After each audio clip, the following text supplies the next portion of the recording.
a tutte le videoamatrici e a tutti i videoamatori di Senza Fissa Dimora. Sono qua davanti a questo bello spettacolo per ricordarvi che la vita è questa, che non c'è altro da fare che vivere, che stare tranquilli, sereni, perché non ci sono motivi per non esserlo, perché la soluzione c'è, è davanti a voi ed è quella che avete adottato fino adesso, e cioè di stare sereni, di continuare a vivere e soprattutto l'indifferenza più totale a questa metodologia di lavoro che ormai è diventata una costante. Ormai abbiamo capito tutti che continueranno all'infinito, continueranno a dirci che adesso sarà 50 anni, poi diventerà 40, poi diventerà 30, poi diventerà 20, poi diventerà 10, poi diventerà 5 e così via.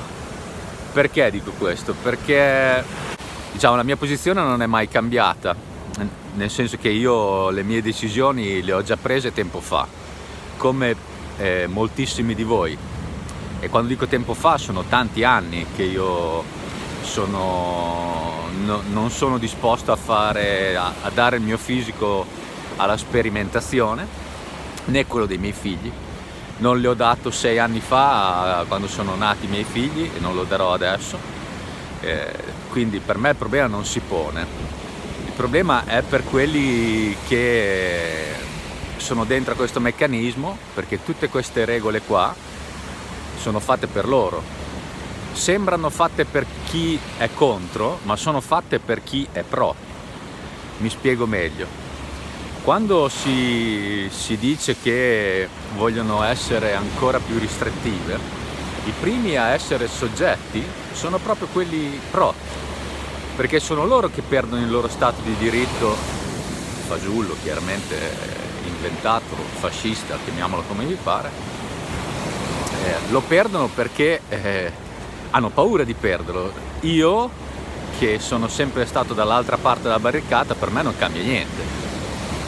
Per me non cambia niente e chiaramente rimarrò così come sono, non mi sposto di 1 centimetro, e questa è la cosa più costruttiva che io posso fare, perché non partecipando costruisco già un altro mondo e più mi concentro sulla soluzione. Concentrarsi sulla soluzione vuol dire che dopo che mi metto nei panni di chi magari ha un lavoro dipendente da qualcun altro, che già la parola lo dice tutto, parlate col vostro datore di lavoro senza alzare i toni, state calmi e spiegategli le vostre posizioni. Parlate col vostro medico e spiegategli la vostra posizione. Parlate con le vostre donne, con i vostri mariti e spiegategli la vostra posizione. Dovete difendere la vostra mente da questi attacchi. E avete quest'arma potentissima che è la parola, che può essere anche poi scritta se siete bravi a scrivere, o messa in musica se siete bravi a fare musica. Però quello che vi voglio dire è che si deve assolutamente spiegare al proprio datore di lavoro prima di schierarsi. Sono altri che si stanno schierando, non fate lo stesso errore, non cadete nello stesso errore.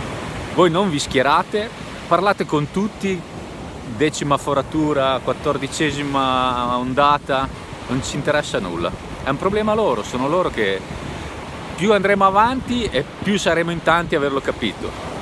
Adesso obbligano, perfetto, saremo ancora più convinti. Se pensano che quelle persone che fino adesso non si sono fatte forare perché non ci credono in questa cosa, perché hanno tutte le loro ragioni, ognuna le sue, se pensano che basti una cosa del genere per farci cambiare idea, non hanno capito niente. E probabilmente faranno il meccanismo contrario, ci sarà ancora più gente che passa dall'altra parte per il semplice motivo che prima di tutto è un obbligo e secondo diventa un obbligo per tutti, perché quelli che ne hanno fatti 2 ne devono fare 3, quelli che ne hanno fatti 3 ne dovevano fare 4, quelli che ne hanno fatte 4 ne dovevano fare 5 e quelli che ne hanno fatti 5 devono portare le maschere, poi si devono fare un test e poi per andare di qua ci vuole quello, poi per andare di là sarà sempre più complicato, sarà sempre peggio, perché questo è quello che ci stanno muovendo da 2 anni così, ragazzi. E quindi è inevitabile che peggiori ed è inevitabile che più gente apra gli occhi e si svegli. È un meccanismo che questo loro non possono prevedere. Quando si è in guerra ci sono delle reazioni che non sono prevedibili, no? C'è stato un generale americano che durante l'invasione del Golfo disse una frase che era scritta in un libro famosissimo che vi consiglio, che si chiama Shock Economy, e il generale disse che quando si distruggono tutte le strutture, quando si distruggono tutte le scuole, gli ospedali, quando si attacca uno Stato in tutte le varie economico, sociale, bombardandolo, molto spesso la soluzione più violenta, cioè questa che vi ho appena detto, porta a un'estremizzazione della resistenza, cioè la resistenza è sempre più forte e non ci si integra più con la popolazione, perché la popolazione non accetta più, una parte grande della popolazione non accetta più questa violenza e risponde con la negazione totale, quindi con la non partecipazione, e questo è quello che succederà, niente di più di questo. Rimanete tranquilli, stabili, come se non fosse successo nulla, e questo è quello che loro odiano. L'indifferenza è la più potente arma che abbiamo, l'indifferenza. Buona giornata.